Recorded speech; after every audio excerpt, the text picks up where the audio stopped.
الرجيم بسم الله الرحمن الرحيم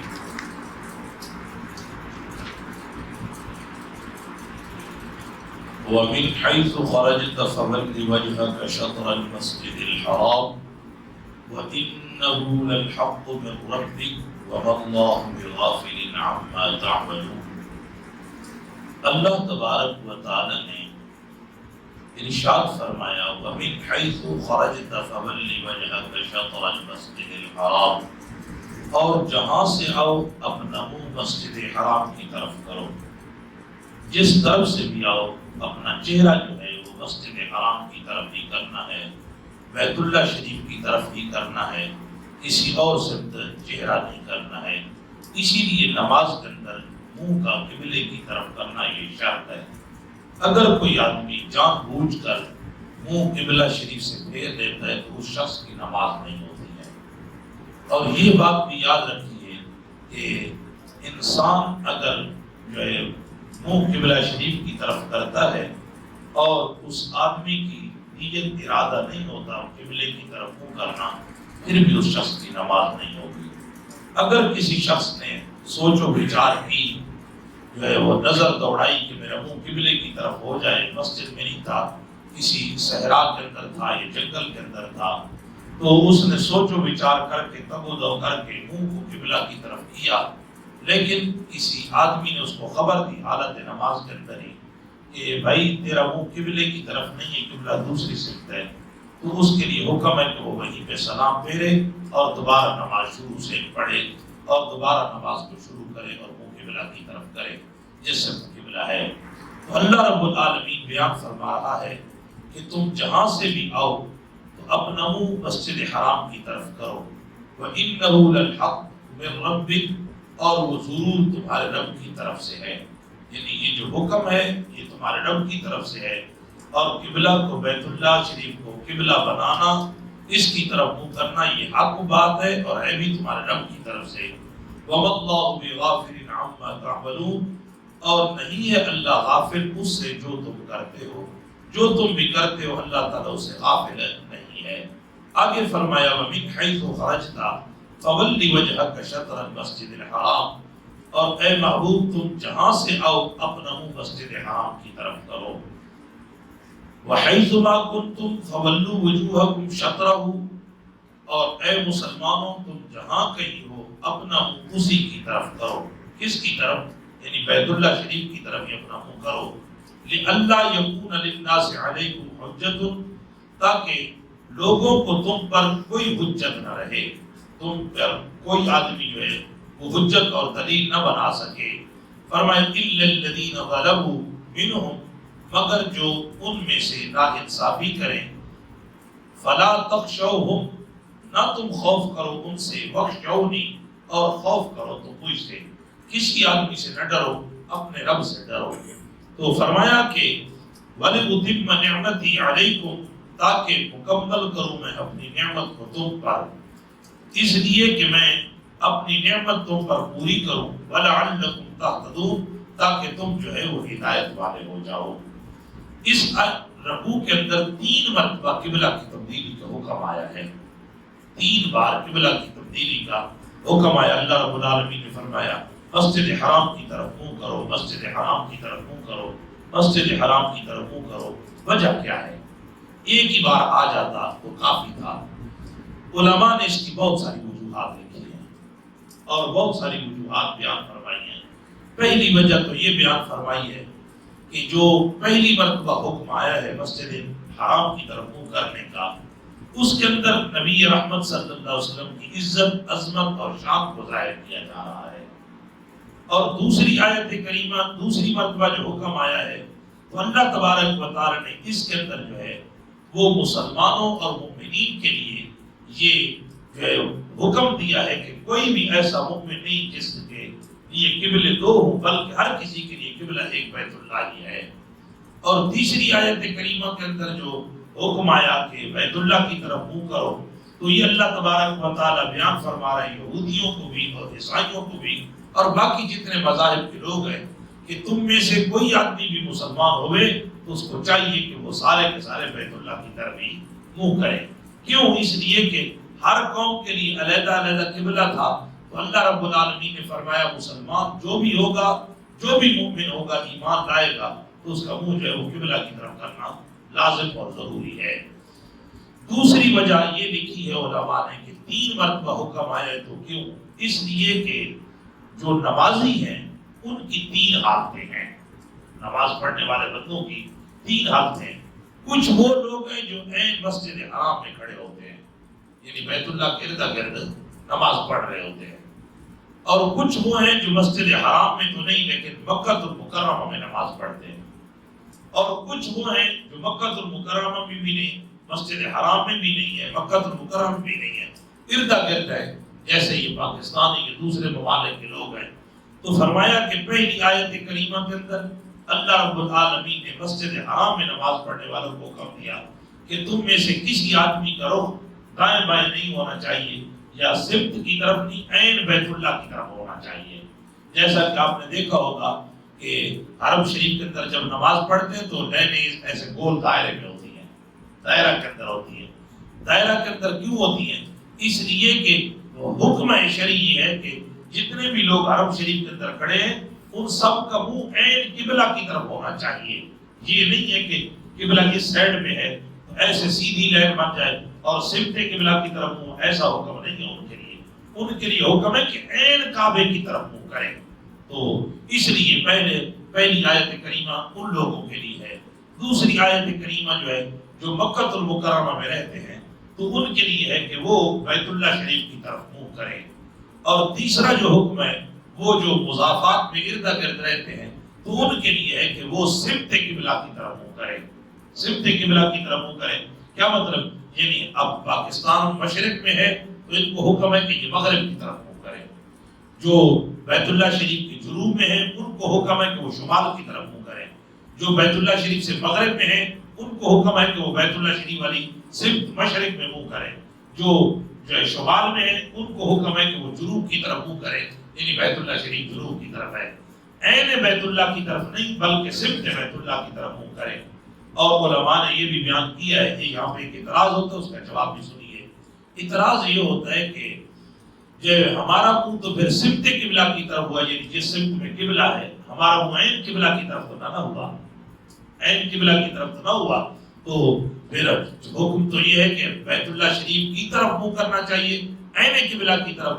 تو اس کا جواب سنیے کہ اللہ رب العالمین نے یہ پیشانی کو گول بنایا ہے، جب بندہ سجدہ کرتے تو اس کی ایک جو ہے وہ حصہ بھی بیت اللہ شریف کی طرف ہو جائے تو گویا کہ سارا وہ بیت اللہ کی طرف ہے۔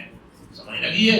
تو یہ بات یاد رکھیے۔ اور آگے اللہ رب العالمین نے ارشاد فرمایا تاکہ نہ ہو لوگوں کے لیے تم پر کوئی حجت، یعنی تم سارے کے سارے بیت اللہ کی طرف منہ کرو، چاہے سفر میں ہو، چاہے گھر میں ہو، چاہے جنگلوں میں ہو، جہاں کہیں بھی ہو تو تم بیت اللہ کی طرف ہی منہ کرو، تاکہ تمہارے اوپر کوئی دلیل اور حجت نہ بنا سکے کہ ہے مسلمان، ہے مومن اور منہ دوسری طرف کیا ہوا ہے۔ اور علماء نے ایک اور بھی وجہ بیان کی ہے کہ بندہ 3 جگہوں میں سے کسی ایک جگہ پہ ہوتا ہے، یا تو بندہ ہوتا ہے اپنے گھر میں، یا بندہ ہوتا ہے جنگل میں، یا بندہ ہوتا ہے کھلے میدان میں۔ تو اب بندہ گھر میں ہو تب بھی بیت اللہ کی طرف منہ کرنا ہے، بندہ جنگل میں ہو تب بھی بیت اللہ کی طرف منہ کرنا ہے، بندہ اگر کسی کھلے میدان میں ہو تب بھی منہ بیت اللہ شریف کی طرف ہی کرنا ہے۔ اس لیے 3 مرتبہ یہ حکم آیا۔ ایک اور وجہ علماء نے یہ بیان کی ہے کہ جو انسان ہے نا، انسان کی 3 حالتیں، بندوں کی 3 حالتیں ہیں۔ وہ کیسی؟ کہ ایک ہوتا ہے کمال درجے کا ذہین و فطین، کمال درجے کے لوگ، کچھ لوگ بہت بڑے ذہین ہوتے ہیں کہ بات کرتے کرتے اگر کوئی اشارہ بھی کر جاتا ہے تو ان کو سمجھ آ جاتی ہے، اشارے سے بھی بات سمجھ آتے ہیں۔ اور کچھ لوگ ہوتے ہیں متوسط درجے کے۔ متوسط درجے کے کیا مطلب؟ یعنی درمیانہ دماغ رکھتے ہیں، نہ تو ان کی سوچ بالکل ہائی ہوتی ہے، نہ دماغ تیز ہوتا ہے، نہ بالکل کمزور ہوتا ہے، تو وہ ہوتے ہیں۔ تو جو ہے ان کو ایک مرتبہ بات کی جائے تو سمجھ نہیں آتی، جب دوسری مرتبہ سنتے تو ان کی توجہ مکمل طور پہ ہو جاتی ہے۔ اور تیسرے کمزور ذہن کے لوگ ہوتے ہیں، ان کو غبی کہا جاتا ہے۔ تو وہ ہوتے ہیں کہ ان کو ایک مرتبہ بات کی جاتی ہے، ان کو صحیح سمجھ نہیں لگتی، دوسری مرتبہ کی جاتی ہے کچھ توجہ ہو جاتی ہے، جب تیسری مرتبہ کچھ جوڑ کے کہا جاتا ہے تو ان کی مکمل طور پہ جو ہے وہ توجہ بھی ہو جاتی ہے اور بات کی سمجھ بھی آ جاتی ہے۔ تو اللہ رب العالمین نے تینوں حکم بیان فرمائے ہیں کہ تاکہ تینوں قسم کے لوگ جو ہے وہ اس کے اندر آ جائیں، اعلیٰ قسم کے ذہین بھی، اور جو درمیانے طبقے کے لوگ ہیں وہ بھی، اور جو غبی ہیں، کمزور دماغ والے ہیں، وہ بھی جو ہے اس بات کو سمجھ لیں۔ تیسری چیز ایک اور بھی وجہ علماء نے بیان کی ہے کہ ایک ہے بندے کا زبان کا سلسلہ، ایک ہے دماغ کا سلسلہ، ایک ہے دل کا سلسلہ۔ تو اللہ رب العالمین نے 3 مرتبہ حکم فرمایا کہ جب تم نے نماز پڑھنی ہے تو زبان کے ساتھ بھی بیت اللہ کی طرف، دماغ کے ساتھ بھی بیت اللہ کی طرف، اور دل کے ساتھ بھی بیت اللہ کی طرف۔ اسی لیے تو علماء فرماتے ہیں کہ جس وقت بندہ جو ہے وہ نماز پڑھ رہا ہو، اگر مطلب نفل پڑھ رہا ہے اور ہے سواری پہ نفل پڑھتا جا رہا ہے، تو حکم ہے جس طرف سواری کا رخ ہے اسی طرف منہ کر کے وہ نماز پڑھتا رہے نفلی، تو اس کی نماز ہو جائے گی۔ تو منہ جس طرف بھی وہ نماز ہو جائے گی، لیکن دل کی جو توجہ ہے وہ بیت اللہ کی طرف ہی ہونی چاہیے، بیت اللہ کی طرف بھی دل کی توجہ ہونی چاہیے۔ پھر نمازی 3 طرح کا ہوتا ہے، نمازی جو ہے وہ 3 طرح کا ہوتا ہے۔ ایک نمازی وہ ہوتا ہے کہ جو ہے نا زمین پہ ہے، ایک نمازی وہ ہے جو ہے تو گاڑی پہ، لیکن گاڑی زمین کے اوپر چل رہی ہے۔ ایک نمازی ہوتا ہے خلا میں، خلائی نمازی ہوتا ہے۔ تو اب ان کے لیے یہ تینوں آیتوں میں ہر ایک کے لیے علیحدہ اور جو زمین پہ ہے وہ بالکل سمت قبلہ کی طرف منہ کر کے نماز پڑھے، جو ایسی گاڑی پہ جو رکتی نہیں ہے جیسے ریل گاڑی وغیرہ ہے تو یہ رکتی نہیں ہے، یا یہ بحری بیڑا جو ہوتا ہے یہ عام طور پہ عام جگہ پہ رکتا نہیں ہے، تو ان کے لیے جو حکم ہے وہ یہ ہے کہ جو زمین پہ ہے وہ بالکل بیت اللہ شریف کی طرف منہ کرے، اور جو لوگ بحری بیڑے پہ یا ریل گاڑی پہ ان چیزوں پہ ان کے لیے حکم ہے کہ وہ جب نماز شروع کریں تو بیت اللہ کی طرف ہی منہ کر کے شروع کریں، پھر گاڑی پھرتی رہے تو پھر وہ نماز اپنی کو مکمل کریں۔ اور جو ہے تیسرا جو خلائی ہوتا ہے ان کے لیے حکم ہے کہ وہ جو ہے منہ بیت اللہ شریف کی طرف، توجہ بیت اللہ شریف کی طرف کریں اور نماز شروع کر دیں تو ان لوگوں کی نماز ہو جائے گی۔ تو یہ علماء نے بیان فرمائی ہے کہ ان 3 مرتبہ بیان کرنے کی بہت ساری وجہ ہیں۔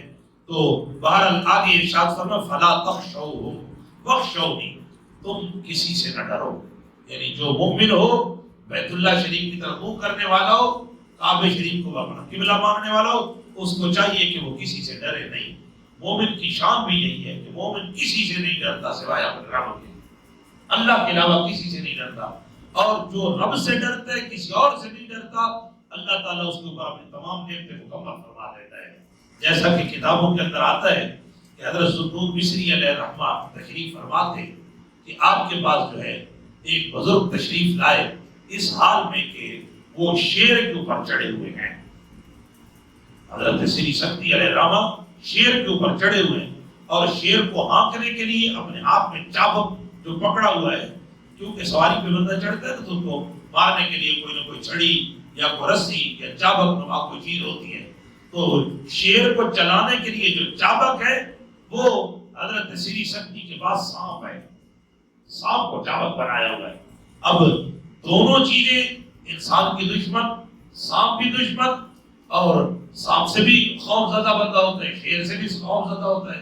جس وقت سری سکتی ذوالنون مصری علیہ الرحمہ کے سامنے آئے تو حضرت ذوالنون مصری نے دیکھا، حیران ہوئے، فرمانے لگے کہ شیر پہ سواری اور ہاتھ میں جو چابک ہے وہ سانپ کا، تو یہ کیسی عجیب سلسلہ ہے اور کیسا عجیب معاملہ ہے۔ حضرت سری سکتی علیہ الرحمہ نے فرمایا کہ جس دل سے میں اپنے رب سے ڈر گیا ہوں، کائنات کی ہر چیز مجھ سے ڈر گئی ہے، کائنات کی ہر چیز مجھ سے ڈر گئی ہے۔ تو مسلمان اور مومن سے اب بھی غیر مسلم اور دوسری جو ہے چیزیں جو ہے وہ خوف زدہ کیوں ہیں؟ اگرچہ جو ہے یہ کافر بظاہر تو ہمیں ڈراتے ہیں، حقیقت کے اندر مسلمان سے یہ خوف زدہ ہے، مومن سے یہ خوف زدہ ہے۔ مومن اپنا معیار پورا رکھے، اپنے رب سے ڈرتا رہے، باقی کسی سے نہ ڈرے، تو جو ہے ہر شے مومن سے ڈرتی ہے اور کافر اس سے گھبراتا اور ڈرتا ہے۔ یہی تو وجہ ہے، جیسا کہ کتابوں کے اندر آتا ہے کہ کفار کے مسلمانوں سے ڈر کا عالم یہ ہے کہ ایک مرتبہ مسلمان ایک جنگ میں تشریف لے گئے، کئی دن تک اس میدان کو فتح نہ کر سکے، تو ایک دن جو ہے ان میں سے جو ان کا امیر تھا وہ کہنے لگا کہ بھائیو ہم غور کریں کہ ہم سے کوئی حضور علیہ السلام کی سنت تو نہیں رہ گئی ہے، ہم اس بات پہ غور کریں کہ کوئی سنت رہ تو نہیں گئی۔ تو ایک آدمی بولا کہ ہاں کئی دن ہو گئے ہم نے مسواک نہیں کیا، مسواک والی سنت ہم سے رہ گئی ہے۔ تو جس وقت اس قافلہ کے امیر نے یہ بات سنی تو وہ فرمانے لگے کہ صبح سب سے پہلے اٹھ کے سارے سنت کو ادا کریں اور مسواک کریں۔ تو مسلمان جو ہے ندی کے کنارے بیٹھ کے مسواک کرنے لگے۔ تو کفار کا جاسوسی کرنے کے لیے آج مسلمان کیسی تیاری کر رہے ہیں، تو اس نے آ کے دیکھا سارے مسواک کو لگے ہوئے تھے۔ اس نے جا کے ان کو بتایا کہ بھائی میدان کو چھوڑ کے بھاگنے کی کرو، پہلے تو مسلمان تیر و تلوار کے ساتھ لڑتے تھے، آج وہ اپنے دانتوں کو تیز کر رہے ہیں، اگر کوئی ان کے ہاتھ چڑھ گیا تو وہ کچے ہی کھا جائیں گے۔ تو جو ہے کافر جو ہے اسی بات سے بھاگ نکلے اور میدان کو چھوڑ کے نکل گئے۔ تو یاد رکھو مومن جو ہے اس کا ہر لمحہ ہر لحظہ جو ہے اپنے رب کے خوف میں گزرنا چاہیے۔ جو آدمی جتنا رب سے ڈرتا ہے پھر دنیا سے اتنی ہی ڈرتی چلی جاتی ہے اور اتنی اسے گھبراتی چلی جاتی ہے۔ جیسا کہ کتابوں کے اندر جو ہے یہ بات آتی ہے کہ مسلمان جو ہے وہ جتنا اپنے رب سے ڈرے دنیا اس سے اتنی ہی ڈرتی رہتی ہے۔ حضرت غوث اعظم رضی اللہ عنہ کے والد گرامی کے بارے میں آتا ہے کہ آپ رضی اللہ عنہ جو ہے وہ اپنے گھر سے باہر نکلے تو کیا دیکھتے ہیں کہ جو ہے کچھ لوگ ہیں جنہوں نے اپنے سروں کے اوپر شراب کے مٹکے رکھے ہوئے ہیں اور وہ جا رہے ہیں۔ پوچھا کہ تم کون ہو؟ کہنے لگے کہ ہم بادشاہ کے درباری ہیں۔ پوچھا یہ مٹکے ہو جو سروں پہ اٹھائے ان میں کیا ہے؟ تو وہ کہنے لگے ان کے اندر بادشاہ کی شراب ہے۔ تو آپ کے ہاتھ کے اندر ڈنڈا مبارک تھا، آپ نے زور سے مارا اور مٹکے توڑ دیے۔ جب توڑے تو درباریوں نے جا کے بادشاہ کو شکایت لگائی۔ جب بادشاہ کو شکایت لگائی تو بادشاہ نے آپ کو بلایا تو بادشاہ کہنے لگا تمہیں کس نے یہ حکم دیا ہے کہ تم جو ہے وہ شراب کے مٹکے توڑو؟ تمہیں نہیں پتا کہ یہ بادشاہ کے مٹکے تھے اور بادشاہ کی شراب تھی؟ فرمایا کہ مجھے اس ذات نے حکم دیا جس نے تجھ کو بادشاہ بنایا ہے، جس نے تجھے بادشاہ بنایا مجھے اسی نے حکم دیا ہے۔ وہ کہنے لگا کہ چلو یہ تو جو ہے دینی سلسلہ اور دینی معاملات ہے، دنیاوی اس میں کیا نقصان تھا؟ وہ گھبرا گیا اس بات کو سن کے اور لفظ اٹھا، کام اٹھا، اللہ کا خوف ہے تاری تو ہو جاتا ہے۔ تو وہ کہنے لگا کہ دینی تو یہ ہے کہ اللہ رب العالمین کا حکم ہے، اور دنیاوی اس میں کیا نقصان تھا آپ نے جو توڑا ہے، جو فائدہ کیا ہے؟ آپ نے فرمایا دنیاوی نقصان یہ ہے کہ جس وقت شراب پی جاتی ہے تو عقل سلامت نہیں رہتی، عقل جو ہے اس بندے کی جو ہے وہ خراب ہو جاتی ہے، اس پہ پردہ آ جاتا ہے۔ تو اس لیے میں نے کہا تو بادشاہ وقت ہے، شراب پیے گا تو تیری عقل کے اندر کہیں خلل واقع نہ ہو جائے، اور تیری عقل کے اندر خلل واقع ہوا تو تیری بادشاہی برقرار نہیں رہے گی اور سلطنت درست نہیں رہے گی، اس وجہ سے میں نے اس کو توڑا ہے۔ تو اس وقت اس بادشاہ نے آپ کو کیا لقب دیا؟ وہ کہنے لگا ابو صالح۔ حضرت غوث اعظم رضی اللہ عنہ کے جو نام نامی اس میں گرامی کے شروع کے اگر ابو صالح کا لقب ہے تو یہ اس بادشاہ وقت نے ابو صالح آپ کو کہا، اور یہ آپ کی کنیت پھر اسے ابو صالح بن گئی ہے۔